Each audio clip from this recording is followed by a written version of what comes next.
Welcome to Zero Credibility Sports. We're joined by Justin here. It's been a minute. How you been, man? Yeah, good. We recorded a whole intro, and then it's like technical issues. Like since we're on, different countries now, so this is not going to be the most, how to say, The best sound quality. I mean, it's not going to be the most entertaining intro. I think we had a good intro before, but then we can do it again. Anyways, okay. Long story short, I'll just summarize what happened. No one cares. Let's move on. No one. It's just whatever. It's just internet shit. All right. Harry's gone now. Oh, drama time. We'll put that on story time at the end. All right. Yeah. I'm trying to think of a relationship that broke down and got good again. They got good again. What happened? You know what it feels like? This feels like Wait, has it got good again? As far as I know it, which I don't know much about, to be honest. Is it good again? Behind the scenes is actually all good, but we thought that it's best if we both part ways. So it's it's called a conscious uncoupling. Yeah, conscious uncoupling. No, but I'm just thinking of a sport relationship reference. Fuck. Conscious uncoupling. Oh, it's like a Zidane at Madrid. Oh, well, not really. No. Hey, yeah, that's too much credit. Okay, that's too much credit. I mean, because Zidane didn't get fired. That's why. Okay. I know. More of Ruud van Nistelrooy leaving Manchester United to Real Madrid. But still Van Nistelrooy never came back to United. No, but Ruud van Nistelrooy still got invited to testimonial games, so it's still kind of all good. No, it's like Beckham. It's like Beckham in United. Yeah, it's like David Beckham in United. Yeah. Yeah, that's good. Harry, you're David Beckham, and I'm Manchester United. All right. Anyways, let's move on. Honestly, I could not think of two more different people than David Beckham and Harry. Like, I could not think of two more different people. Like, polar opposite ends of the spectrum. This opportunity to take shots at him right now. It's not taking shots. I'm sure he will agree himself. Like, I got very different people. But anyways, it's all love on this side. Hopefully things will work out in the future. We'll see. I'm not involved in any of this, by the way. I do not know what happened. I do not even know anything that's going on. But yeah, let's move on.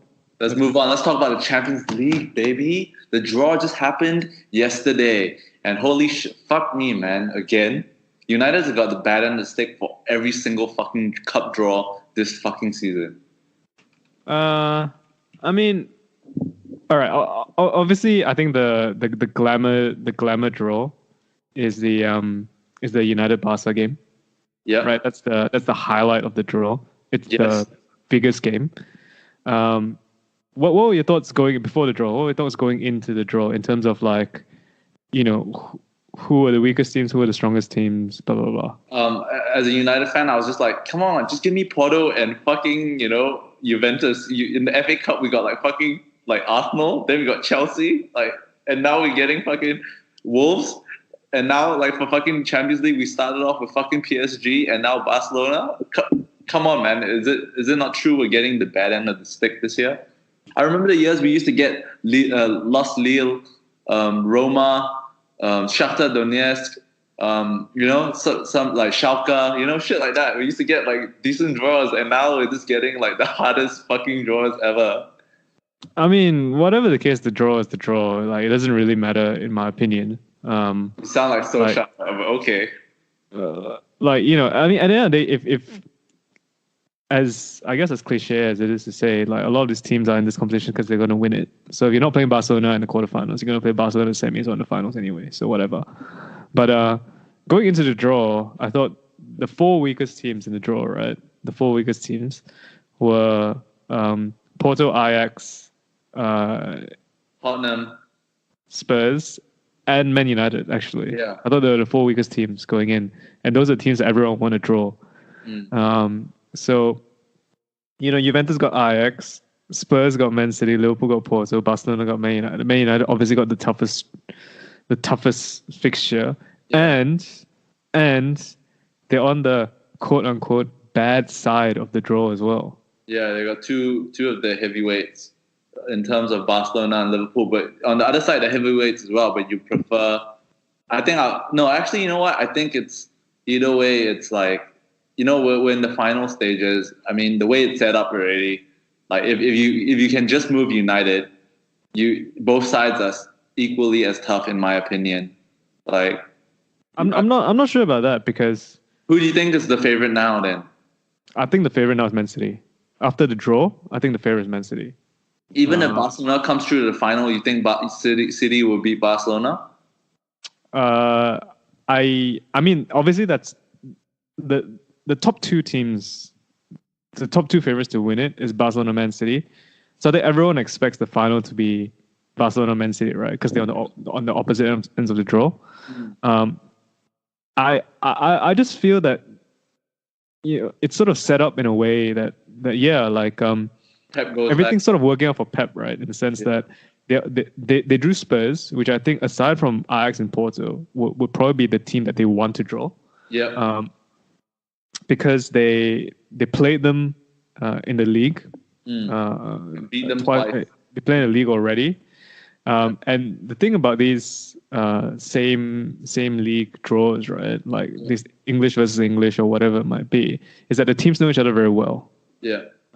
So while to some it might be a disadvantage, I think because Man City is so much better than Spurs. They're actually so much better than Spurs. I think it's an advantage for Man City, right?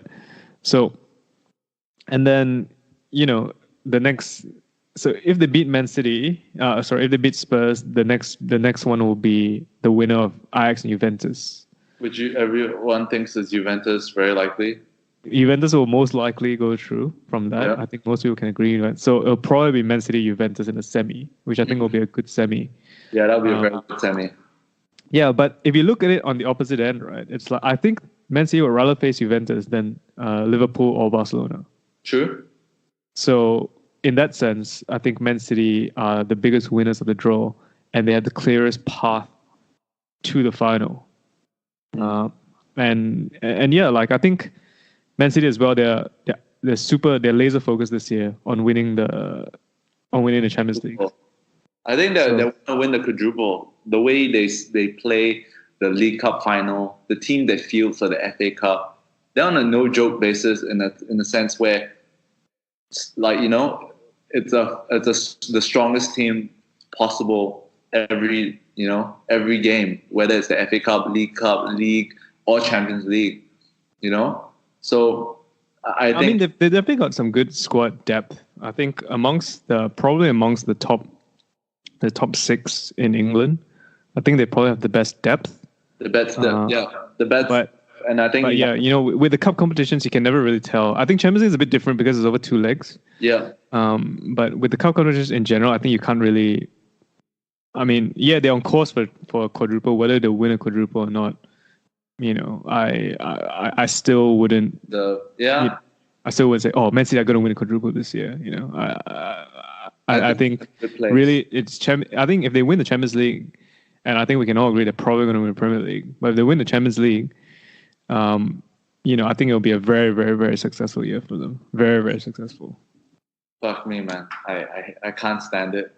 You're making me like angsty right now thinking about it. Fuck. Anyways, shall we do a quick rewind on like the surprising results? Yeah, sure. I thought this round of 16 in Champions League was such a good round. Actually, there's so many good games. So many good goals. There's so many good comeback stories. Obviously, one is a highlight, but there are also other comeback stories. It's like the round of 16 was a good round, man, for the Champions League. It was. Let's start with like the quick ones that were quite like obvious. The Tottenham one after that 3-0 demolition at Wembley. They had gone on to the Igna Signal Park and did the job 1-0. Harry Kane. I thought the Barcelona one was quite straightforward. It was a bit iffy because it was a 2-1. Was it a 2-1? No, it was a 0-0 scoreline at Lyon. So if they got a draw, if Lyon managed to get an away goal and a draw, they would have gone through. But Barcelona smashed them at the Nou Camp. And then I think most people after the first leg, most people, were heavily expecting Barcelona to go through anyway. Like Barcelona at home, like yeah. it's always an advantage to play at home. And if you get the 0-0 in the away leg, I think there's always that's always a good result. A 0-0 in the away leg. So, yeah. But during 2006 onwards, that was like 0-0. The 4-5-1 at away, 4-4-2 at home. Yeah. So, I think most managers and most people will agree 0-0 in the away leg is a good result. Yeah. Then the Schalke one, City got like, it was actually it should have been like a 2-0 victory. A 2-0 victory, but then Schalke collapsed at the end and gave away. Schalke have sort of collapsed this season. Yes, true. 13. They just sacked their coach after that 7-0 drubbing. Yeah. And obviously, that was a bad result, but I don't think that was the catalyst. Schalke have been doing bad in the Bundesliga this entire year. Yes. Remember the years when they had Raul and Klaas-Jan Huntelaar? It was they were like good to watch. I mean, they were alright. They weren't winning the Bundesliga, but yeah. Or like top 4. They were top 4, top 6.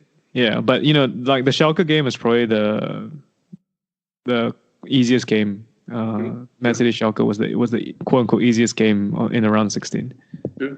Now to the great games. Juventus, Atletico, PSG United, Ajax, Real Madrid. What games? I mean, the Bayern Liverpool was it was a 0-0 draw at Anfield, and then they went away. I mean, it's very impressive. They went away to the Lions Arena and beat up Bayern at their own home.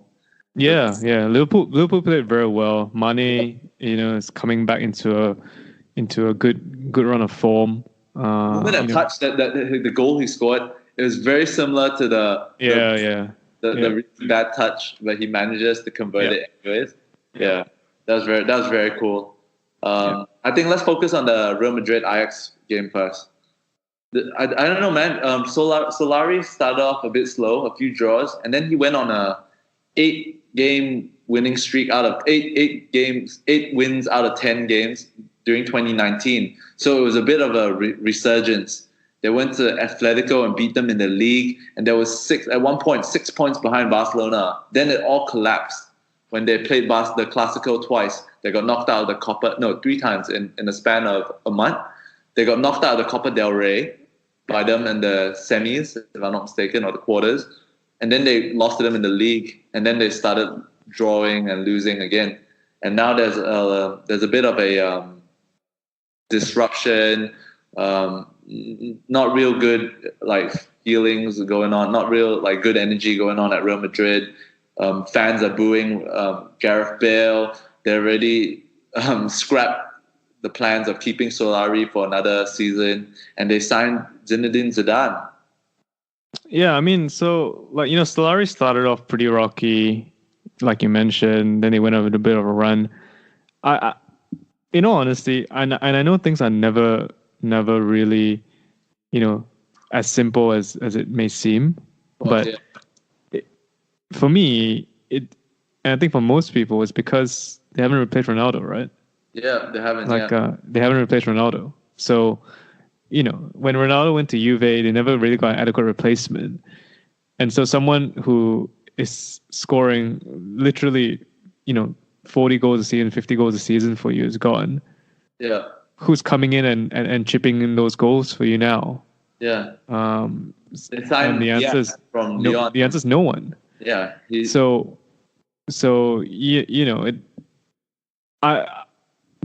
probably other reasons as well, but I think that's the clearest and the biggest reason.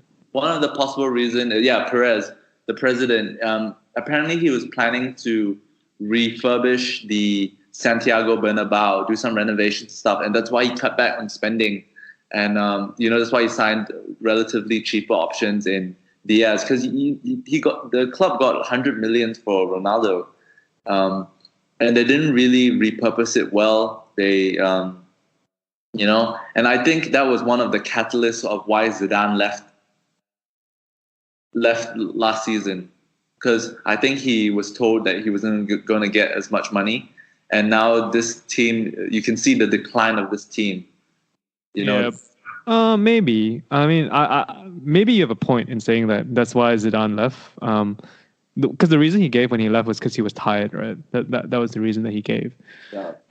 But you know what he says, and what's the real reason? Yeah. Like you never really know, right? But Yeah. in all honesty, I think regardless, like this Madrid team is an aging team. In general, even if Ronaldo was there, this is an aging team. Yes. The core of their team, right? Let's say if Ronaldo was still there, would be Ronaldo, Sergio Ramos, Benzema, Luka Modric. Yeah. Like this is not a team that is all their 30s. Yeah, they're all past their 30s, and they've got maybe 2 or 3, 4 years at most, playing at the very highest level. So these guys need to, like, Real Madrid would have been a team regardless if Ronaldo stayed or not that would need to go through a refresh. True. Right? They'll need to get in new players, and that's sort of what Solari has realized this season, and that's why he's brought in people like Vinicius Junior over Reguilon. Yeah, they sort of like got rid of they're picking I can't remember who's the left back's name over Marcelo.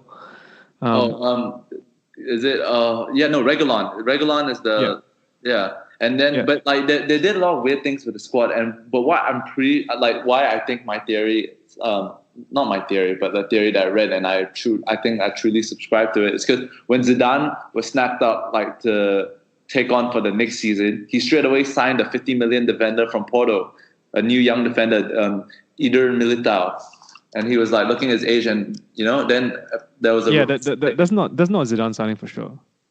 No, I think the reason, okay, it might not be. I mean, signings don't happen in 2 days, man. No, I agree. But I think the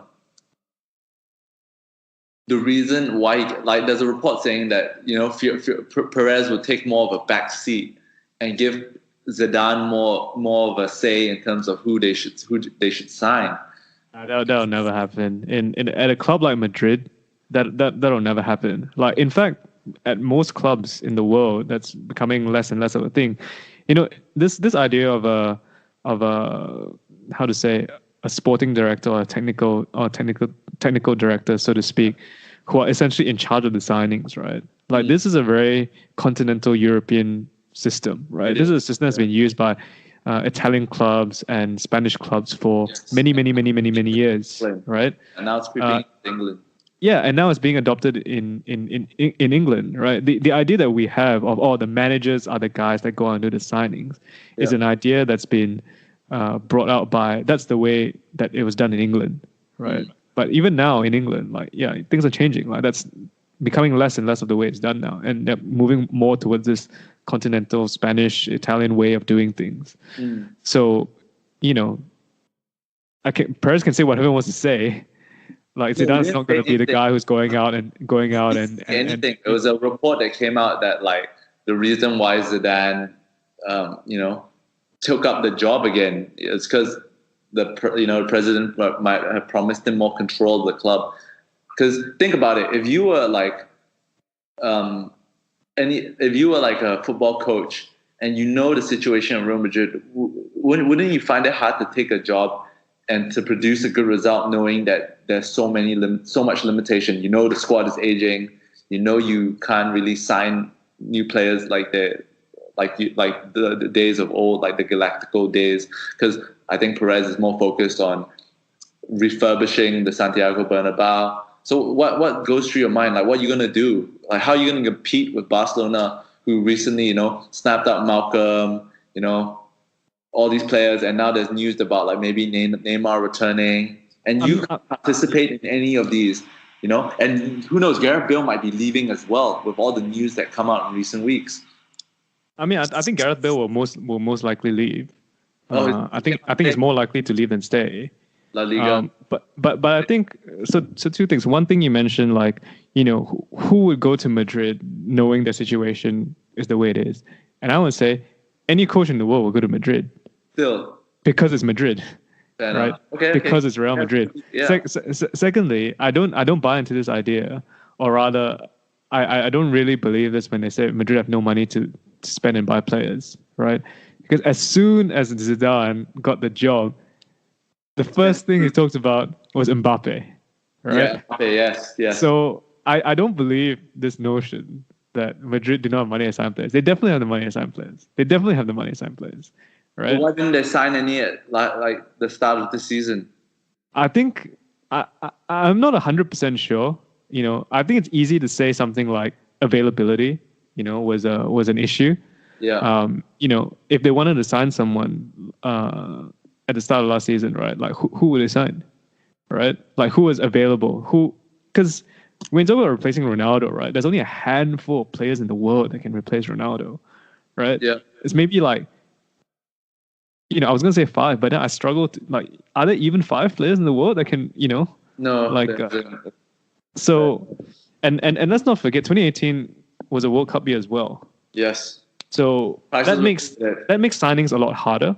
Yes. In general, because there's less time. Because a lot of players, especially the topmost players, they're involved in the competition, right? And so that's why during World Cup or European Championship years or whatever, where there's tournaments in the summer, all the clubs always come and say, before the season ends, we want to make our signings early. Right? Because two things. One, I think the player himself has no real, like, doesn't want to get distracted, especially if they run deep in the tournament. And two, it's like after the tournament, if that player has a good tournament, suddenly their price is, it's multiplied by so much more. Yeah. Right. So I think a World Cup year is a factor. I think the fact that, the players that you want to replace Ronaldo were not available is also a factor. I think it was a bit sudden as well, because I think it came what Ronaldo explained the reason why he left. He said apparently towards the end of the last season, right before they won the Champions League, Perez basically didn't give him a new contract and basically treated him like not valuable. He said he didn't felt he was valued right at the club, which is why he skedaddled to Juventus. And before we talk about Serie A, let's quickly go through the Spanish league, because let's talk about that. So Real Madrid got knocked out by Ajax quite convincingly in the second leg. How good was that free kick goal by Sean? Is it Shah? Shah. I mean, this Ajax squad is like, they remind you of the Ajax squads of old, right? Like these young players, they're not necessarily the biggest names, but there's so much potential. Come through the academy, all that sort of stuff. Yeah. And you know what will happen? You know what will happen in the summer? Next year, all of them are going to be sold, baby. Yeah, and they all and 2 of them are probably going to Real Madrid, right? So one of them is going to Barcelona already. Frankie de Jong, the midfielder who played really well. But I really like De Ligt. De Ligt is the guy that United has been linked with, and Barcelona as well. But I think he's going to end up in Barcelona. When I saw the game, I was like, you know who really stood out to me the most? Dusan Tadic, the guy who used to be a gun at Southampton. Dusan Tadic, yeah. Remember that there was a time where we were reported to sign him as well. I was like, holy shit. So I mean, you never know. Players like these, like, I think he's like a Sigurdsson. He's a quality for a top 10 team. Between the 6th to the 10th spot, he's a good player. And the funny thing is, Ajax are not the first in their league. They're behind PSV, Eindhoven. Yeah, so it's I think football, like, around Europe are getting a bit more competitive. Do you feel like it, like, or like the top teams are still way above? I feel like it's getting the gap is closing a little bit. Yeah, the top teams are way above. Okay. The top teams are way above. Maybe like, you could say Madrid have taken a step back this season. 2 steps back. Yeah, but I mean, come on, man. You play Madrid and Ajax 10 times, right? Like, Madrid will come through that tie 9 out of 10 times. I think. And to be fair, they were going to come through the tie as well. They won. They had a good win in the first leg. Yes. Right. Just for whatever reason, in the second leg, they just. I got a potential point. Do you think it was dumb of Sergio Ramos to get the intentional booking that banned him from that second game? in all honesty, I know looking back, people think it's stupid, but I don't blame him for doing it, man. Yeah, okay. I think that if I was in that situation as well, I would probably do it as well. Because I know people say, oh, you shouldn't get intentionally carded, sitting in suspended, blah, blah, blah. But let's look at the reality of it, man. The reality of it, right, is that if Ramos does not get intentionally booked in that first leg, right, and he plays the second, and then he gets booked in the second leg, he misses the first leg of the semi. Yes, yeah. Right? So it's like, first leg of the quarter, right? Yeah. And in the quarterfinal, you don't know who you're playing, right? You could be playing Barcelona in the quarterfinal, right? Yeah. And that's a more important game, right? The thing is, if he gets booked in the first leg of the round of 16, in the first leg against Ajax, he doesn't play in the second leg against Ajax. He can still get 2 cards in the quarter. Yeah. Right. He can still get 2 cards in the quarter, and and it's okay, Yeah. But I don't know, man. I don't blame him for doing it. Honestly, I know a lot of people are upset that he did it, and a lot of people are like, haha, like, so you're right. I don't blame him for doing it. It's practical. He got banned for the freaking He got banned for the first leg, anyways. Yeah, I mean, I think it's practical. Like, what he did was very practical. I know it's not within the spirit of the game, but I think what he did was practical. I would do it as well. Anyways, let's quickly go through the Atletico Juventus result. That was one of the results where I got wrong, because I actually thought Juventus were gone, and then Ronaldo came back and said, came back and did that, like, yeah, I have cojones. Like, that was so cool. Remember when Simeone did it last week, and then that rebuttal, that was so good. I mean, I'm a fan of Ronaldo. I know. So what more is there to say except cometh the hour, cometh the man, right? Like. But did you expect him to come back in that fashion? I wouldn't say you expect it, but what I will say is that. Do you expect Juventus to go through before that game? I think they definitely had a chance. I didn't write them off for sure. I think they definitely had a chance. I know, and Atletico Madrid this year especially. Then the La Liga, they conceded the least goals in the La Liga. So like. They conceded 17 goals, but they scored only 39 goals, so they're pretty shit scoring goals. But yeah, so I just really didn't expect them to penetrate Juventus to penetrate Atletico that hard, Yeah, but I mean, sometimes you shoot your shot and you manage to penetrate, like know. So that's actually how I function. I'm a high volume shooter, low percentage, but you get through, you get by. Yeah, some might call you Russell Westbrook. Yeah, I know. I'm a Russell Westbrook. I'm a Russell Westbrook shooter. No, I'm a Nick Young shooter. Yeah. Nick Young. I'm a swaggy Pete. Well, I guess it's true because all you do is hit threes. I do agree. Yeah. It's all right, man. So when it comes to, I hit bricks. Are people too. Yes. So yeah, like that was a surprising result. I think we can all let's quickly go through the La Liga table. So I think we can all kind of say Barcelona is going to win the league. Barcelona's going to win the league. They're like 7 points ahead. There's only like 11 games remaining, but Barcelona's going to win the league. Yeah, they're going to win the league. They play Real Madrid twice. So I think now let's talk. Do you think Real Madrid will finish above Atletico? They're 5 points behind. I think it doesn't matter, right? Like either way, they are probably going to finish third. Their worst position probably third. Will probably be third. So they'll still get them in Champions League. Who was it that was saying? Was it Isco or Asensio or someone at the end was saying, we have nothing left to play for the season. Like, our season's over. I think it's Isco. Isco said that, and I think he's looking forward to getting Zidane back, because Zidane held Isco in high regard, whereas Solari doesn't. Solari's benching Isco and sometimes leaving him out of games. Yeah. So because they're out of the Copa del Rey, they're not going to win the league. They're out of the Champions League. They are probably going to end up in the Champions League places at the end of the season. Yeah. So really, he's right. They've like, their season's over. They have nothing really to play for anymore. Yeah. Like, But I mean, you as a manager, I mean, like you as the president, right? Obviously, the manager would have lost all his motivation knowing that he's leaving at the end of the job. But I think what should be in the president or the club's mind state would be to prepare the young players as much as they can and figure out who they're going to keep, who they're going to get rid of, and start, playing.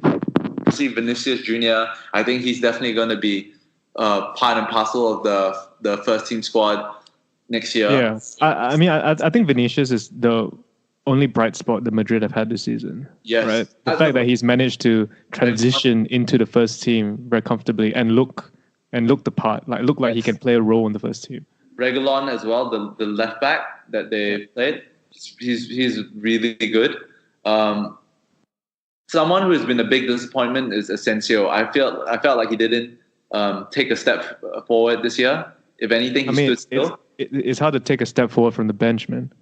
Yeah, true. No, but when they played him, he didn't make much of an impact. Not like last year, but maybe it's because now he's got more players looking at him, more players marking him because they don't have Ronaldo anymore, so they can put more attention on him. Yeah. Yeah. So and they don't play Isco. They play Lucas Vazquez a lot. I have nothing against Lucas Vazquez. Scored a lot of important goals. Good squad player, but he's not a first team. He's not a leader, first team. Yeah, player. You mentioned he's a squad player. And I think like Solari, he's, there's always been this sort of this sort of like quote unquote players union in Madrid, right? Yeah. The leader in that dressing room is Ramos. Sergio Ramos. When Ronaldo's there, Ronaldo is also a leader in the dressing room, and there's a lot of player power within Madrid. Of course, yeah. And I think Solari tried. What he tried to do was he tried to break that up a bit.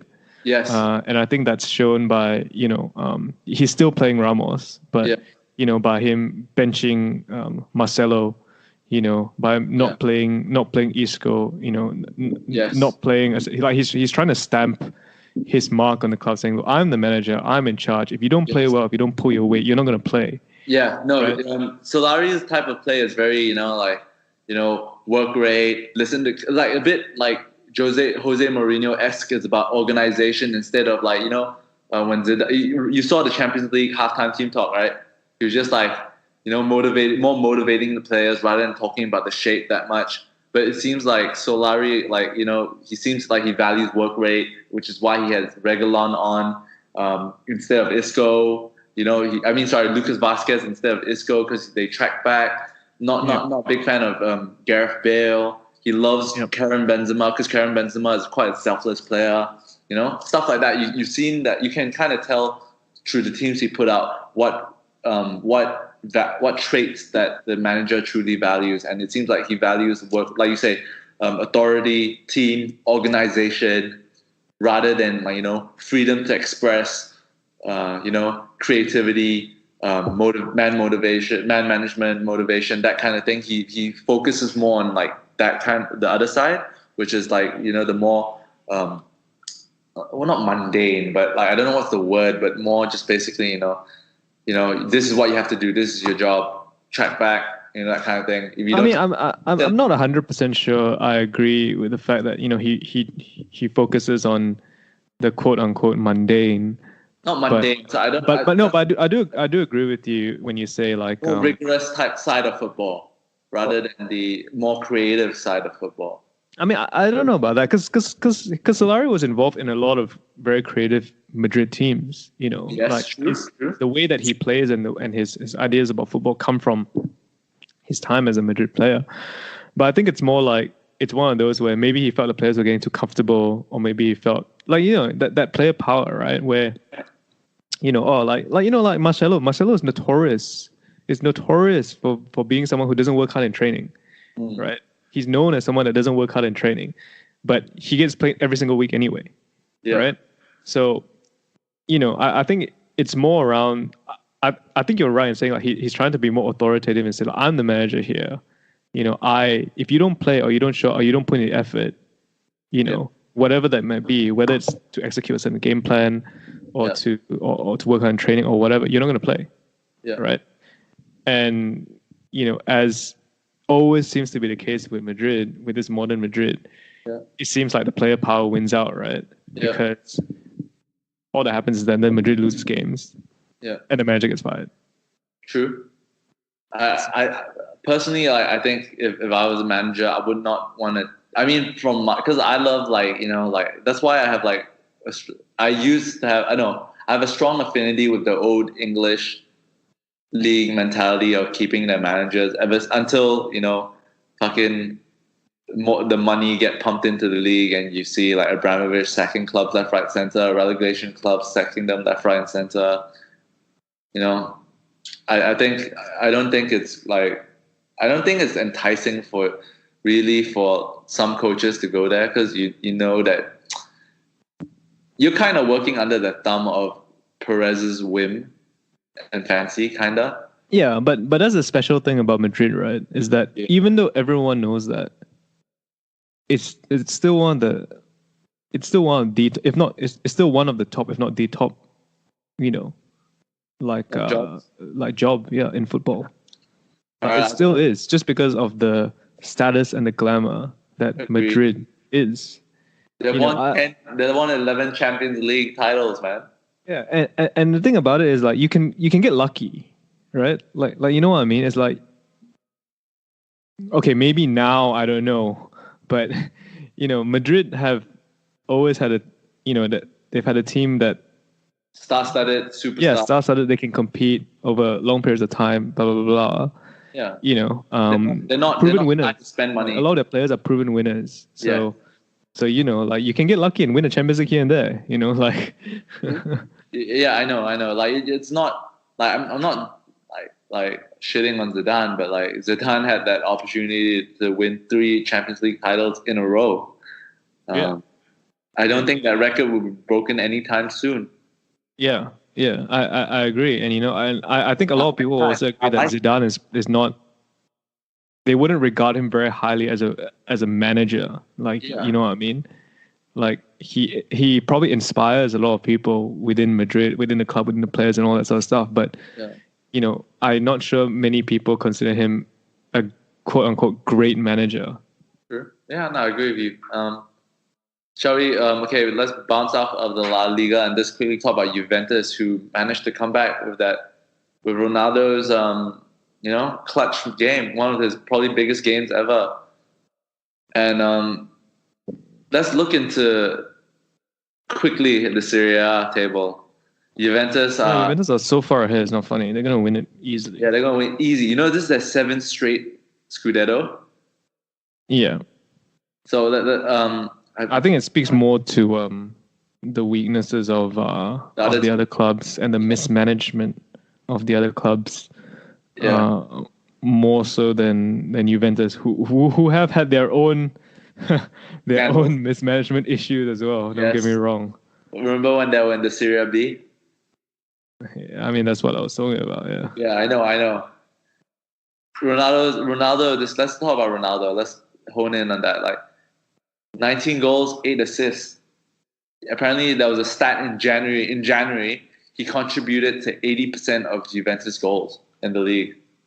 That's how important I think. And then you can compare it with Real Madrid's lackluster season this year. I think now you can, like, to all the Ronaldo naysayers, you can see that he is a very important piece in Real Madrid's success over the last 3-4 years or so, 5 years. I think no one can deny that. He's the number one guy in Madrid when he's been at Madrid. Let's make it clear. Harry will be here denying it. Who else will be the number one guy in Madrid when he was at Madrid? No, he is. But like, Harry likes to. I don't put words in his mouth, but yes. But if Harry was here, I miss Harry.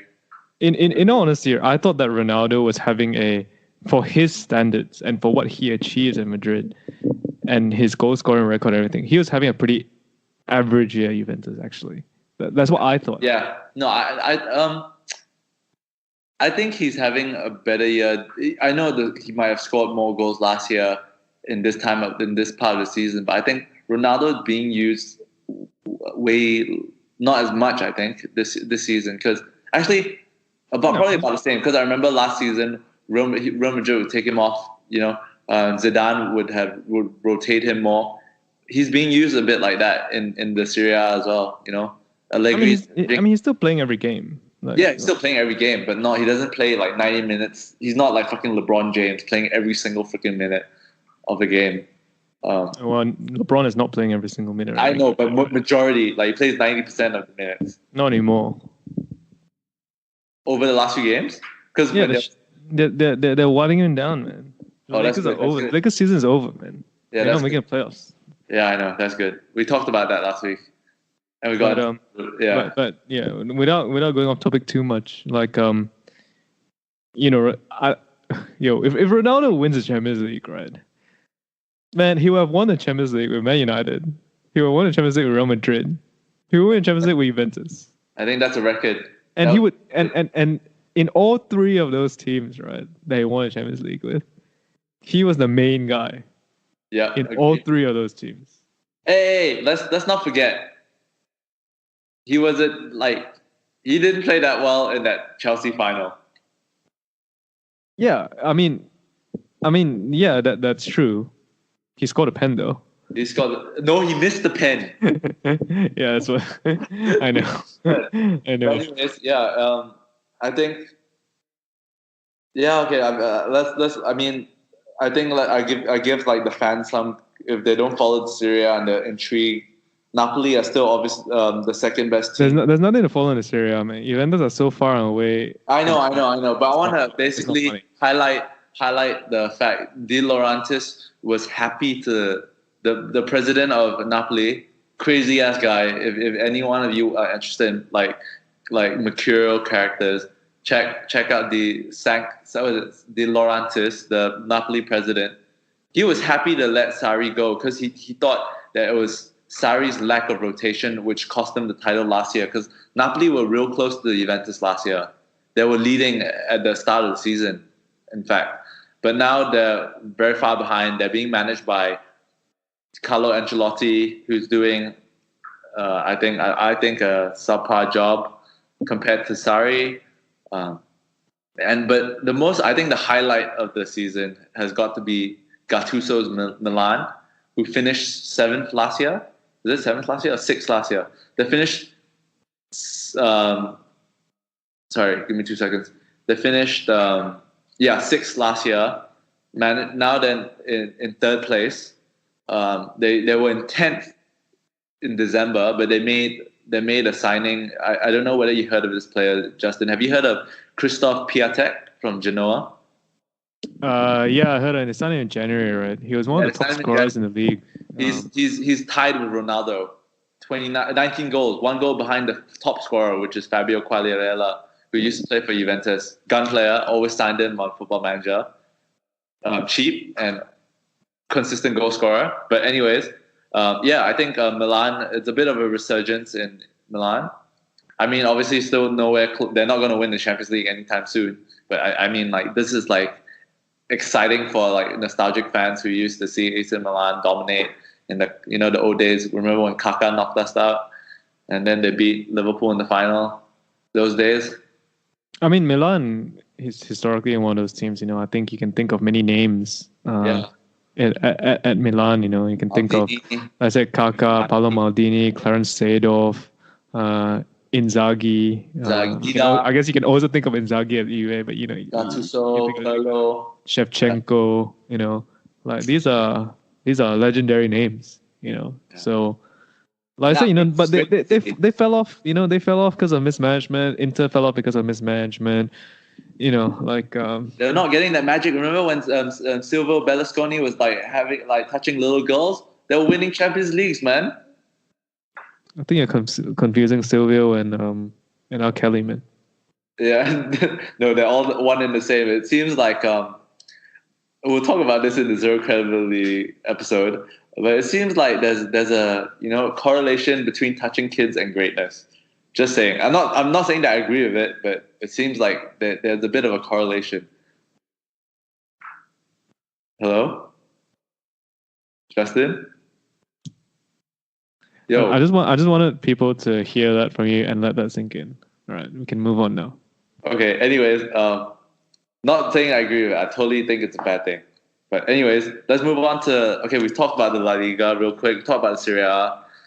Shall we talk about, was Bayern being knocked out by Liverpool a disappointment? Because I thought it wasn't. I thought it was quite, I was telling all my Liverpool fans who are my friends, Ellison, shout out Ellison, I keep telling them that Bayern are not strong this year. They still have like Frank Ribery and Iron Robin in the team who are like pushing like almost mid-30s already. Yeah. I mean, like I think a lot of people thought Bayern had a better shot because after the first leg. Yeah. But but yeah, I mean, I agree with you. Bayern are not as strong as they used to be. Again, they have sort of a similar problem to Madrid in that they have an aging squad. Yeah. You know, they still build their squad around like I said, Iron Robin, Thomas. Lewandowski. You know, at the back they got Hummels, Jerome Boateng. You know, they do start Serge Gnabry. You know, I think Serge Gnabry is okay. I was about to say, you're not a world beater if your first team is Serge Gnabry, who is an Arsenal reject. You know, no offense. I mean, it's not. I mean, that's not fair to say. I mean, Kevin De Bruyne is a Chelsea reject. You know, like. Well, a Chelsea reject is very different from an Arsenal reject. Name me an Arsenal reject that got good. I can name many Arsenal rejects that got good in the last 5 years. Oh, yeah, Robin van Persie. He wasn't a reject. He wasn't a reject, bro. He left. Gael Clichy went on to win in Champions League and to win the Premier League. Samir Nasri as well went to Man City, won the league. There are many players at Arsenal who've gone on to. They didn't get better. I mean, they didn't get better. I mean, okay. I mean, whatever the case. Throw out names that barely do anyone attribute City's league winning season to Clichy or Sanya or Alex Song? Or no, they just fizzle out and die. No offense. Yeah, but like I said, no one's saying that. No one's saying the best player at Bayern is Serge Gnabry. I used to watch Samir Nasri skill videos because I wanted to play like it. But no one is saying that Bayern's best player is Serge Gnabry. I'm just saying that he's playing well, doing well. All right, but he's not. You know, if you want to win the Champions League, he can't be in your first team. It's like, you know, like people saying, "Oh yeah, Batshuayi is a good player, Origi is a good player." No, they just don't make the grade, in my opinion. I think Bayern Munich have to really dip into the transfer window and start signing players. I see Jordan Sancho as a good player. Marcos Royce, you know their transfer pool. It's always essentially what you're saying is they should just buy the players from Dortmund. That's what you're saying. Yeah, look, Dortmund's doing really well. I mean, they were leading throughout the start of the season, but they dropped a lot of points in the last 5 games. In the last 5 games, they won 2 games, lost 1, draw twice, whereas Bayern won all 5 games, and they sealed the gap, and now they're on top on a 2 goal difference. And what I can say there is that I think Dortmund in general have a young team. Very young team. You know, they have Sancho, Pulisic. Everyone. Yeah. So I think that speaks to experience, really. Yes. Coming down to the pointy end of the season. Yes. You know, where results mean so much more and they're so much more impactful. Yeah. But you know, whether that speaks to Bayern being that much better or Bayern, I think it speaks more to 2 things. One, Bayern have a bit more experience. Yeah. And 2, aside from Bayern and Dortmund, there's no one else in Germany really. Yeah, RB Leipzig made some noise last year with Timo Werner, some Swedish player, but this season it looks like it's and then they saw Naby Keita. Yeah, Naby Keita. It reverted to old essentially, where it's just Bayern and Dortmund. And I feel like Bayern, give it 1 or 2 years, they're gonna sign all the Dortmund players and all the Leipzig players and even the Mönchengladbach players. You know, because they love the Germans. You know, last season they signed Goretzka from Schalke. You know, they're gonna sign Timo Werner. Watch it, mark my words. They're gonna sign Timo Werner from RB Leipzig to replace to get either replace someone or put him up there because he's a good player. And I think Bayern is just like Real Madrid are going through a restructuring rebuild phase.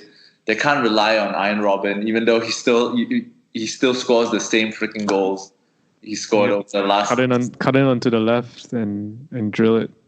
Do you know you can go on YouTube and search Iron Robin's cut-in goal or something, and it's a 5-minute video of him doing the same freaking goal over and over again. No, but that's what makes him. I think that's what makes him amazing, though. Yeah, because you know what he's gonna do, but you can't stop it. Yeah, exactly. Like it's so much harder to execute something when people know exactly what you're gonna do. They know exactly what you want to do, but you can still do it. Yeah, exactly. Yeah. There's a freaking I think it's like a 3-minute video of him, or maybe even 5-minute video of him just doing the same goal. Yeah. But yeah, I think over the years Bayern have tried. They have tried to rebuild. To rebuild. You know, they brought in James Rodriguez, Thiago Alcantara. Yeah. No, but Thiago Alcantara has been the mainstay over the last few years. Javi Martinez. I think so. They've tried to lower the age or lower the average age of their squad. Yeah, but I think what they really need is someone up front. Ever since Pep left, I think Lewandowski is good enough, but I just don't think the wings are as good as they used to be. It's not about good or not good. It's about age, I think. Yeah, age. The wings are not as not young anymore. The wingers, you can't rely on a 33-year-old Frank Ribery, or I think 34 years old, sorry, and a 35-year-old Iron Robin. Yeah. So I think they need to replace them ASAP for next season. I mean, for me, for the Bundesliga, I think it's going to be a tight race, and all the game that's going to decide the title is the Bayern Dortmund game, where Bayern is playing, where the game is going to be held at the Allianz Arena. Bayern's at home, so if Dortmund beat them there, I think Dortmund will win the league. But I think it all boils down to that game, and if obviously under the covenant that Dortmund starts going on a winning streak again, because they've been really poor over the last 5 weeks or so. So that's some groundbreaking analysis, Peter. You think that the decider for who wins the title will be whoever wins the game between the two teams that are tied at the top of the table? No, but I mean, I'm confident that Dortmund will pick themselves up from their bad run as well. So that's an extra analysis. All right. Anyways, I think the takeaways from all the few leagues is that in the Serie A, watch out for Piatek, very talented forward. In the German League, Dortmund's young side, if they don't win it this year, they might win it next year. They don't win it this year, they're done, man. They're done. You think all the players are going to be sold? Pulisic is gone already. Yeah, but they didn't really rely on Pulisic this year, and you think he's overrated anyways. I don't remember saying I think he's overrated. Yes, you did. I remember. I was like, what do you think of Pulisic? You said, man, he's overrated. Oh, yeah. I said because he's American. Yeah. No, yeah. I think he's good, but I watched him against England, against USA, and he played really well. He's like, I'm not saying he's exactly like Messi, but he has that Messi low center of gravity. He likes to run with the ball. Obviously, he's not as good He's not that short though. Let's check his height. Yeah, you're right. He might not be short, but you can't have a low center of gravity if you're tall. That's just. He's 173, which is okay. Yeah, shorter than Götze. Oh, that's actually shorter than I thought he was. Actually, he doesn't look that short. Actually. Shorter than Mario Götze. And he doesn't look that short actually. So yeah, Marco Reus is having a very good season. I think Dortmund's season fell off ever since he got injured. Because I can definitely see one the big clubs coming in for Pulisic is already gone, and I guess the other most hyped guy is Sancho, right? Yeah. I mean, can't you see an English club going in and just buying him? Honestly. Yeah, I was saying United were going to go in for Sancho, but I think this is Sancho's first or second season. Second season, but this is his breakthrough season. No, this is his first season. Sorry, and it's his breakthrough season. I could see him staying one more year. And if I was Dortmund, right, obviously you can't sign the best of the best, But you should be looking to sign someone like, Memphis Depay, who I think is, after this season, looking at his stats, and I don't think he cuts it for a top 14. So I think someone like Memphis Depay, that kind of level of player, maybe like Wilfred Zaha if he wants to leave, or other young English stars that struggle to make it on the first team.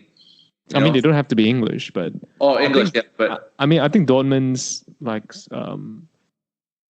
how to say, like their philosophy has always been, we're gonna buy players who are not, they're not, who have a lot of potential and all that sort of stuff, and we're gonna give them playing time. No, but and hope that they improve. And then what happens will be like they'll sell those players off, and then they'll just go replace them with other similar. It follows the same formula every time, which I think is a great credit. It's a great credit to Dortmund and their recruitment squad. Yeah, but look at the squad. They did sign Axel Witsel, Paco Alcacer from Barcelona. So I mean, they do. There's not. They don't sign the top tier, but they do sign quality veterans as well. Yeah, I mean, Alcacer is not really a vet, but but what happens after they sign these players is then they sell them.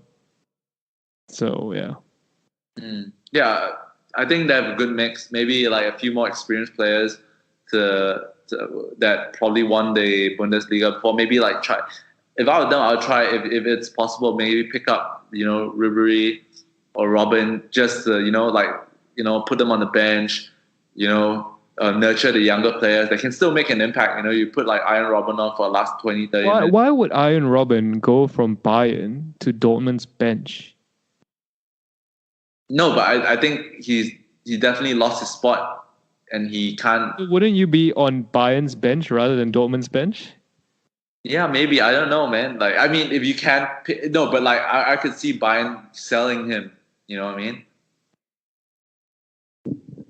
Yeah, I mean, yeah. Okay, it depends on the market, right? This depends on the market. Like, I mean, if he's available. When I'm asking if he's available. Let's move on. Are we talking about Premier League or what? Yeah, 5 more minutes. 3 more minutes. Let's move on to the Prem. Okay, let's just talk about who you think is going to win the league. You think City is going to win? I stand by my prediction that City will win the league. Yeah, shall we just go through the remaining of City's fixtures and just see potential? Let's look at the potential hiccups that they have and compare. Spurs. They play Spurs. United. Yep. So okay, they have Fulham. Yeah, they'll beat Fulham. They'll beat Cardiff City. Okay, so they have Crystal Palace away. That's a tough tie. They have Tottenham at home, and then they have United. So they play Spurs 3 times over the course of like 2 weeks or something. Yeah, they do. So, and that's because of the 2 Champions League legs and then the league game. I think you could see Spurs like drawing one of those games, whether it be the league or it be the Champions League. So, okay, looking at their fixtures, I'll just read very quickly. They play Fulham away. They play City. They play Cardiff City at home. They play Crystal Palace away. They play Tottenham at home. They play United away. They play Burnley away. They play Leicester at home. And they play Brighton away. So put it this way, I don't care who Man City play. Man City will win. I think that Man City will win the league because they know how to win games. Okay. And when they put their mind to it, when they're playing at their potential, they beat every single team in the league, every single one of them. I have a feeling their legs might run out because they've been playing the same team over and over again. Obviously, sometimes that's not true. That's not true at all. They haven't been playing the same team over and over again. At the top of this show, we just said Man City had the best squad depth. That's depth, but they still play like they play. Sterling might come on from the subs, or even they might start Sterling, right? Then they sub him off with and put Mahrez on. But in like a cup game, they might start Mahrez, but they still bring Sterling on. Or sometimes they even put Sterling on in these cup games. So a lot of these players, even though they do get rotated, but they still appear off the bench to play some of these games, to all these smaller games. So they have a lot of minutes on them. They don't play 90 minutes every game. I give you that. And they don't start every game, but they do play minutes of every game. I mean, okay, if you want to get that, then Liverpool is exactly the same, right? No, Liverpool. Yeah, Liverpool. If anything, Liverpool plays the regular teams. They play the same teams more. They rotate less. Yeah. Yeah, I know. I'm just saying. So like, So if your argument that Man City is going to lose the league because they're gonna run out of they're gonna run out of legs because their team plays too much. That argument is even stronger for Liverpool. well, no, because I think City has more games, have played more games. They've went further in the League Cup and the FA Cup. You know, That's. and they I mean, more tournament. I'm not saying it is definitely. I'm just raising that as a potential factor. that won't be a factor. Okay, it might not be, but like it could be. But It's not a factor because Man City have good squad depth. If Sterling's not playing, it'll be Sane, it'll be Mahrez, it'll be Kevin De Bruyne. Although Kevin De Bruyne is injured again, you know, like it won't be an issue. It won't be an issue. In the cup game on the what recently it was like what Phil Foden played the game like played, yeah. Yeah, like Man City will win the league because Man City, they have the pedigree, they have the squad. I think most people agree that they're the best team this season. Over the course of the season, they're probably the best team in the league. And also, again, this is something that, you know, I think thankfully for many people hasn't happened.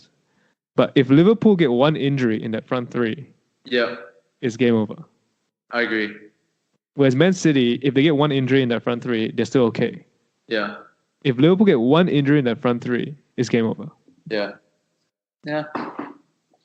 Sure. I think let's quickly look at Liverpool's remaining fixtures. Okay, they have the game tomorrow. They have Fulham away. They have Tottenham at home, Southampton away, Chelsea at home, Cardiff City away, Huddersfield at home, Newcastle away, and Wolves at home. So they got pretty tough games. Okay, like you didn't really want to go through who City have, but I'm looking at it and I just look Cardiff City, a relegation scrapping side. I think they could give Liverpool problems. Newcastle have been unbeaten at home over the last 5 games or 6 games. They came back, beat Everton. They beat City at home. You know, the Wolves are a good side. Chelsea struggled to, struggled in that game against Wolves. They managed to get a point thanks to Hazard. You know, tough games, you know. The Southampton away. Southampton, a relegation scrapping team. They beat Spurs over last week. James Ward-Prowse with two consecutive great free kicks over 2 games. The one against United and the one against Spurs. So, you know, and Liverpool has to face Spurs as well. So Liverpool have quite a few tough games. Bear in mind they have a Champions League as well. Hello? No, yeah. I mean, yeah. But like I said, I don't care who they play. I don't care who Man City play. I don't care who Liverpool play. Like, I still think Man City will win the league. Okay. I think after looking at the fixtures, I think Liverpool definitely have like a harder run in. How about instead of this argument, the better question is, all right, who will finish 3, 4, 5, 6? That is really where the race is. 3, 4, 5, 6. I think I looked at it. I looked at the fixtures, and I think out of all of them, I think Spurs have the hardest run in, and they have the poorest, like I would say, the poorest form right now. Yeah. Arsenal have the best form right now, second to United over the last 3-4 games. And Arsenal have an easier run in than United. So I have a feeling United might come 4th and Arsenal might finish 3rd. So the Spurs will drop out of the top 4? I think so. Because Arsenal... Chelsea? No, I think Chelsea will finish 6th. Right. That's interesting. Let's look at like Arsenal's fixtures. So they obviously have the UEFA League, which might fuck them up because the UEFA League's games are played on Thursdays or Fridays, right? Wednesdays or Thursdays, which means they have less recovery time. But if you don't think that's a big factor, whatever. So they have Newcastle at home, Everton away. Like I think they will win these games.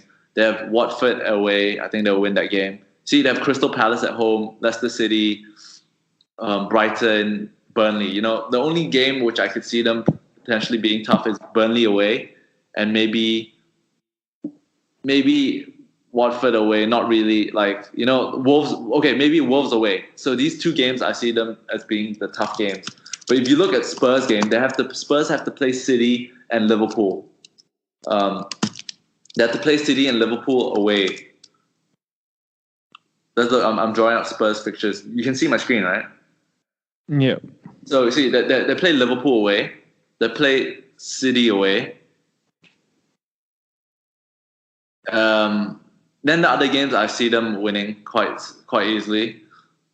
So they have I think the toughest in close to United. United still have to play City left. That's it. So I think, and Chelsea, but we get both home games. We get to play City at home, Chelsea at home, and then the rest I see us winning. Yeah. Put this way, I understand this idea of the top six have to play each other, but I think the points will really be dropped against the not top six teams. The relegation scrapping team. Maybe relegation, it may be mid-table teams or whatever. Because I think it would be. Because we've seen this season, right? Spurs in the past. In the past 5 games, whatever, they've dropped points against teams they shouldn't be dropping points against. Southampton, supposedly, Arsenal dropped points against teams they shouldn't drop points against. Man United, probably, the Arsenal game. No, aside from the Arsenal game, right? We only dropped points at Burnley. Yeah, so I was gonna say, Man United are probably surprisingly the only team now who are not quote unquote dropping points against teams they shouldn't be dropping points against. Yeah. We can, if we're completely ignoring the whole Mourinho era, right? Where we're constantly dropping teams against points they should they should drop points against. Like Burnley was the only one where they drew, right? Chelsea as well, dropping points against teams they shouldn't be dropping points against. Yeah. So what I'm really trying to say is that I think there's 3, 4, 5, 6, right? I know, like you said, Spurs still have to play City and Liverpool and all that. Yeah, I agree. But I agree that those will be the big games, and the games that you want to watch. But I think that there's always a level of inconsistency amongst these 4 teams: Spurs, Arsenal, Man United, and Chelsea. Yeah, which is why they're not challenging for the title. Yeah, and they'll drop points against teams they, as you described, shouldn't be dropping points against. So it'll be interesting to see who they were. Now, if this Arsenal team was an Arsene Wenger Arsenal team, right, I would say that they will not drop points against teams they shouldn't be dropping points against in the running towards the end of the season. Because historically, under Arsene Wenger, Arsenal always do this. They always do it. They start the season very strong. They go through a rough patch. Everyone says, Wenger out, Wenger's not the man, They bounce back and they finish the season very strongly. They finish 4. Always finish 4. Yeah. So in some ways you can see that that's sort of what's happening with Unai Emery right now. Yeah. Right? Like where they've gone through a bit of a rough patch, right? And now they're starting to pick up wins and they beat Man United coming off another win the week before and all that sort of stuff. So if this is an Arsene Wenger team, I say, yeah, now they're going to win every game for the rest of the season, right? But because it's not an Arsene Wenger team, I'm not sure. Because to be fair, I think Arsenal have they've had a few false dawns this season, where they've had a big result or a run of big results, and then a weekend after they lose to Brighton or something. You're like, what the hell, right? Chelsea are so, I don't know. There's such a big question mark. I don't know what to make of them, to be honest. Chelsea can be so good. They can be so good. Yeah, but I think there's a bit of unrest. Chelsea has been getting bad news upon bad news. So they beat City in the league. So you think things were lighting up. You think Sarri ball finally clicked. Then you hear all these news that Hazard's unhappy with he's like, I don't care what Sarri says. So Hazard will go to Madrid.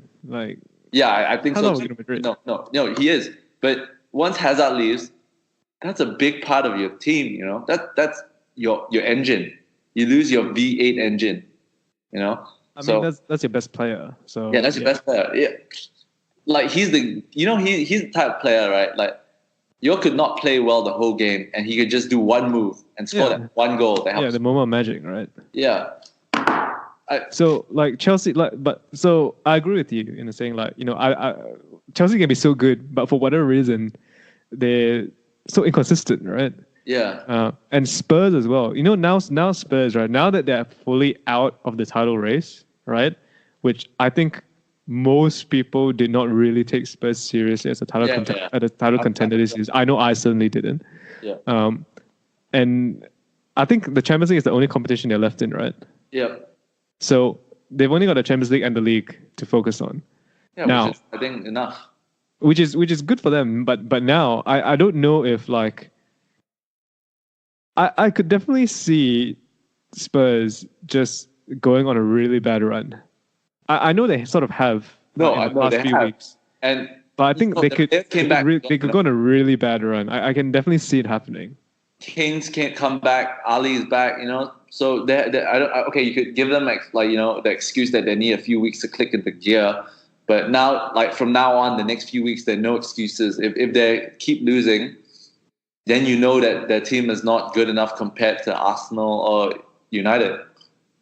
I would say. Yeah, I mean, I could see them going on a really bad run, and that's why I found quite surprising when you say, "Oh, you think Spurs might drop out of the top 4," because that's what I think. But I know a lot of people who disagree. So yeah, like Spurs. I don't know. Maybe it's just because of knowing historically what Spurs are and how they operate.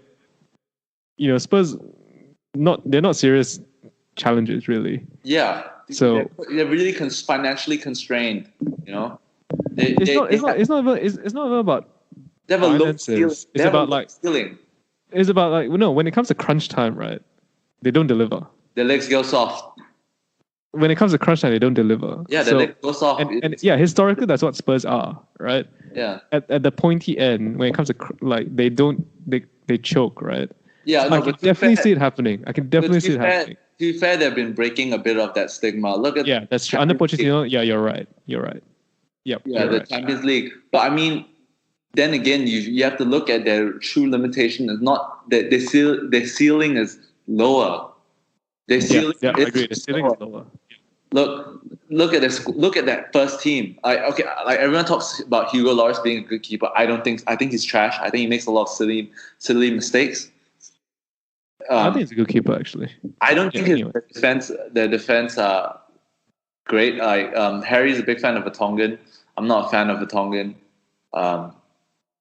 I like Kevin Trippier. Like everyone's talking to him after the England game, but United exposed Kevin Trippier, which is why we beat them. Kevin Trippier attackingly might be great, might be good at set pieces, but when it comes to the real role of his game, which is to defend, he's a meh. I like Serge Aurier. I think he's very athletic, very good, but just very rash. I think literally the team gets by through their quality attacking players, which are Christian Eriksen, Ali, Son. Oh yeah, I forgot Son and Kane, and they get by through them. I actually think that. Well, I agree with you. I think the attack is a lot better than the defense. Like if you look at it from players, the X factor in this team is actually the system that they play, and that is down to Pochettino. I think you give the same squad of players to other managers, and they will not be able to achieve what they achieve. Okay. Yeah. No. It could be the case. I think you're talking about the way they press. They press in the middle. They don't press all the way high up. They press in the middle of the park. Even without going into too much specifics, I think it's the fact that Pochettino has managed to get all the players believing and investing into a certain system and a certain way they play. Okay. So there's a strong sense of we know exactly what we're supposed to do when we're on the pitch, right? And also there's a strong sense of camaraderie and trust between the players. Agreed. Yeah. And the manager. And I think that a lot of that is intangible. Yeah. But I think it's a very big factor. Yeah. So like I said, if you give this Spurs squad to another manager, I don't think that they'll be able to achieve the same thing. Because I think if you look at this Spurs squad, man for man, right? Man for man, I'm not sure that they're a top 3 team in this league. Nah, that would be in the top 6, but not top 3. I agree with you. No, it's definitely United, City, and Liverpool. Yeah. Well, yeah. The Even first Chelsea, I'll put Chelsea in there as well, actually. Yeah, Chelsea. Nah, I wouldn't. I think Chelsea, like you could say, Eden Hazard equals 1.5 players, but I'm not real big fan of the Chelsea squad. I like Marcus Alonso and Hazard, and that's about it. And N'Golo Kante. Yeah. Sorry, I forgot about that guy, and that's it. Everyone else is just you can scrap him. Like for me, in my opinion. And Willian. Nah. Willian is a first 2 seasons he's done well. This season, the Sarri is not like a big fan. He's a bigger fan of Pedro. Yeah, no, but I'm saying like man for man, right? Yeah, like, yeah. Okay. If you discount, Spurs. Yeah. Okay, yeah, you're right. Yeah, you're probably right. I don't really want to get into it. I think more importantly, I hope Spurs.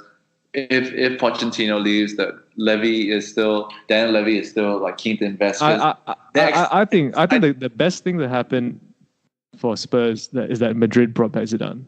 I think that's the best thing that happened. Yes, but you know what's my theory now? I think Niko Kovac's not going to be coach, and I think Mourinho is going to go Bayern because he said he wanted to win the league title in all these leagues, right? So that's true. I see him going to Bayern. Yeah, I can see it. And I know what he's going to try to do. He's going to try to win more points, have a higher points total than Pep. And, so I don't know whether he's being petty or the media makes him sound petty. But, yeah, because I think... And you know what's going to happen? What? This season, Ronaldo's going to win the Champions League with Juventus. Yeah. And then he's going to follow Jose to Bayern, to win it with Bayern. Do you think so? I mean, I don't really think so, but no, but like it's football, man. I really want we're hitting towards the end of Messi's and Ronaldo's season, and I can't wait for that episode when we talk about Messi versus Ronaldo, and when we compare them. We have to get Harry back for that episode at least. Okay. Hello? But anyways, I think let's end it. Let's nip this in the bud. It was a great episode. Thanks, Justin. Thanks for listening, everyone. It was Zero Credit Sports. Goodbye.